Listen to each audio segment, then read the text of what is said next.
चतुर्थी की पूजन में जो आप आखा दाना रखते हो, गेहूं वगैरह कुछ भी जो रखते हो, उसकी बड़ी महत्वता होती है महाराज। यहाँ तक कहा गया है, चतुर्थी की कथा तो आप लोग पढ़ते होंगे, जो लोग पढ़ते हैं उनको मालूम होगा।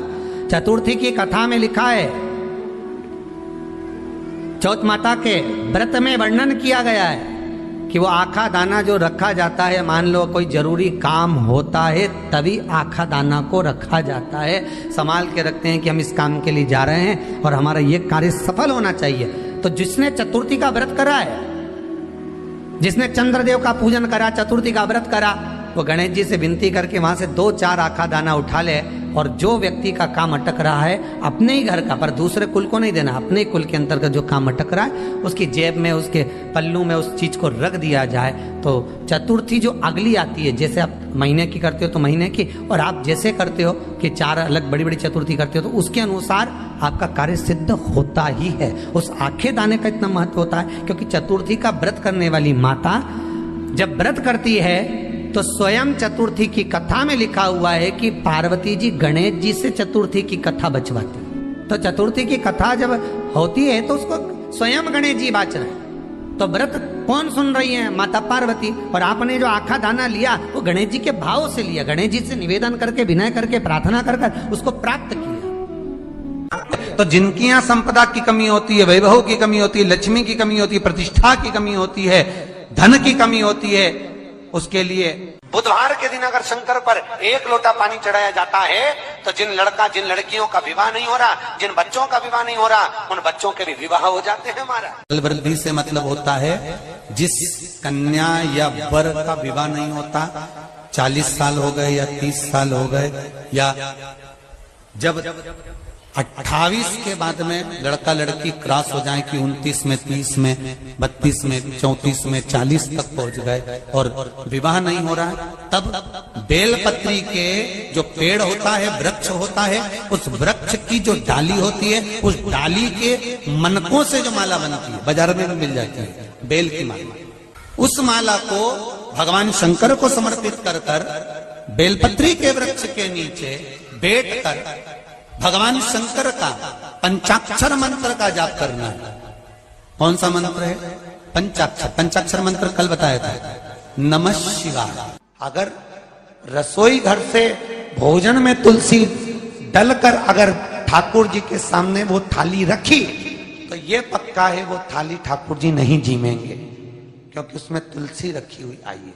हाँ, जब ठाकुर जी के सामने थाली रखा गई और तुमने थाली रखने के बाद में मंदिर के सामने बैठ के फिर तुलसी डाली तो ठाकुर जी उसको स्वीकार कर लेते हैं। क्यों?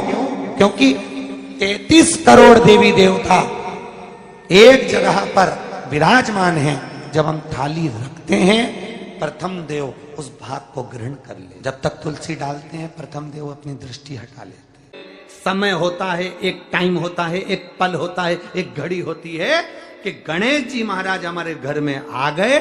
गणेश जी की सबसे पहली जो आरती हो, उस आरती के समय पर अगर धूप बत्ती जलाई जाए या गोबरी को जलाकर उसमें गूगल छोड़ी जाए और गूगल छोड़ने के बाद गणेश जी का नाम ध्रुम वर्ण कह दिया जाए तो गणेश जी को तुम्हारे घर की पूजा स्वीकार करना पड़ती है। बस वो समय हम जानते, हम तो बस उतना जानते हैं कि शिव महापुराण में लिखा और मुद्गल पुराण में लिखा, गणेश पुराण में लिखा, गणेश जी का एक नाम होता है ध्रुम वर्ण। क्या नाम है? ध्रुम वर्ण गणेश जी का एक नाम होता है। जब हम धूप जलाकर और धूप लगाने के बाद में गणेश जी की सबसे पहली आरती करने के पहले अगर हम सबसे पहली आरती गणेश जी की कर रहे हो, अपने घर में स्थापना कर रहे हो, बिठा रहे हो, और तुम चाहते हो कि गणेश जी मेरे घर में आके मेरी पूजा को स्वीकार करें और जो मांगू मेरा गणेश मुझे दे 10 दिन के अंदर, तो पहला नाम लेकर पुकार लेना ध्रुम वर्ण विनायक, बैठो, बस काम हो गया। वो फिर ही होकर आता। सुंदर जोड़ी थी शंकर और पार्वती की, सही है कि गलत है? कभी नहीं झगड़ते थे। इसलिए पृथ्वी पर ना तो लक्ष्मी जी के व्रत हैं, ना ब्रह्माणी के व्रत हैं, ना इंद्राणी के व्रत हैं। अगर पूरी पृथ्वी पर सबसे ज्यादा व्रत किसके हैं? माता पार्वती। तीज का व्रत किसका? पार्वती का। चतुर्थी का व्रत किसका? पार्वती का। चौथ का व्रत किसका? पार्वती का। छठ का व्रत किसका? पार्वती का। जितने व्रत है सब माता पार्वती। गणेश जी मैया को प्रसन्न करने के लिए अष्ट रूप में धारण करते हैं। 8 रूप भगवान गणेश जी ने धारण किए। एक मयूरेश्वर गणेश, दूसरा सिद्धि विनायक, तीसरा बल्लालेश्वर, फिर वरद विनायक, फिर चिंतामणि, फिर गिरजात्मज, फिर भगवान गणेश विघ्नेश्वर अष्ट विनायक, फिर महागणपति। ऐसे गणेश जी के अष्ट नाम हुए। उस समय तिजोरी के अंदर जो गणेश की प्रतिमा रखी जाती है किस नाम से रखी जाती है? तो तिजोरी में हम जो गणेश की प्रतिमा रखते हैं वो वरद विनायक के नाम से रखते हैं। कौन सा गणेश? वरद। वरद विनायक के नाम से तिजोरी में गणेश रखते हैं। और वरद विनायक के नाम से गणेश जी तिजोरी में रखाते हैं। आपको कथा में कहा था, घर में सीधी सूंड का गणेश और व्यापार व्यवसाय ऑफिस में उल्टी सूंड का गणेश होना चाहिए। वरद विनायक को तिजोरी में। जब मकान का गृह प्रवेश होता है तो गणेश जी की पूजन जो दरवाजे पर करी जाती है उसे सिद्धि विनायक गणेश कहते हैं। कौन सा गणेश? सिद्धि विनायक। जब हम घर में शुभ कार्य हो, बंदर बाल लगाएं, कोई दरवाजे पर शुभ लाभ लगाएं या स्वस्तिक बनाएं या माताएं दरवाजे पर रंगोली डाले तो उसी समय पर सिद्धि विनायक के नाम से रंगोली डालना चाहिए। तो घर में लक्ष्मी बढ़ती है, सिद्धता बढ़ती है। याद रखिए, कभी भी गणेश जी को, मिट्टी के गणेश जी लाते हो भादो महीने में, तो विसर्जन करो तो विसर्जन के समय पर 2 बिंदी, एक कंकु की एक हल्दी की, दीवार पर जरूर लगा देना चाहिए। क्यों? क्योंकि गणेश जी हमारे यहाँ आते हैं तो रिद्धि सिद्धि के साथ आते हैं।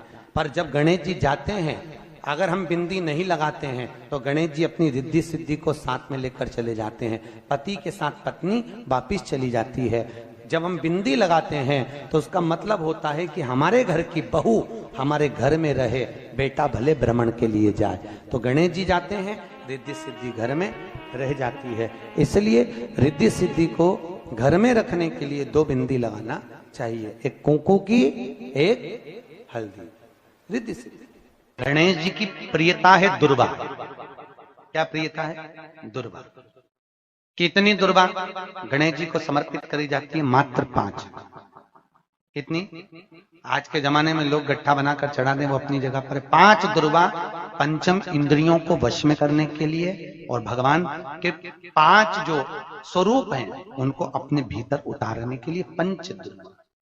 और दुर्वा में भी 3 गांठ। जब दुर्वा समर्पित करी जाती है तो उसमें नीचे दुर्वा की डंडी पर गांठ रहती है, 3 छोटी छोटी गांठें होना चाहिए। चतुर्थी का जो व्रत करने वाली होती हैं, जो चतुर्थी का पूजन करने वाली होती हैं, उनके भीतर का एक भाव होता है कि जैसे ही शाम का समय आए चंद्रदेव का पूजन करें। चंद्र जब प्रकट हो जाए, कलश भर लिया, उसके नीचे आखा दाना रख दिया, चावल गेहूं जो भी आप रखते हो पूजन के लिए, ऊपर पात्र आदि रख दिया, जलाशय, फिर अपन ने घी का दिया लगाकर पूजन भी कर ली। तो जो चतुर्थी का पूजन करने वाली होती है, जो चतुर्थी का नियम व्रत धारण करने वाली होती है, बड़ी बड़ी चतुर्थियां करती हैं या उसका नियम धारण करती हैं, तो चतुर्थी का जो पूजन करती है वो किस चीज के लिए होता है? केवल संतान, पुत्र, परिवार, हमारा कुटुंब, हम जिस कुल में हैं, हमारा कुल वैभव की ओर बढ़े, संपदा की ओर बढ़े और उसकी आयु बढ़े,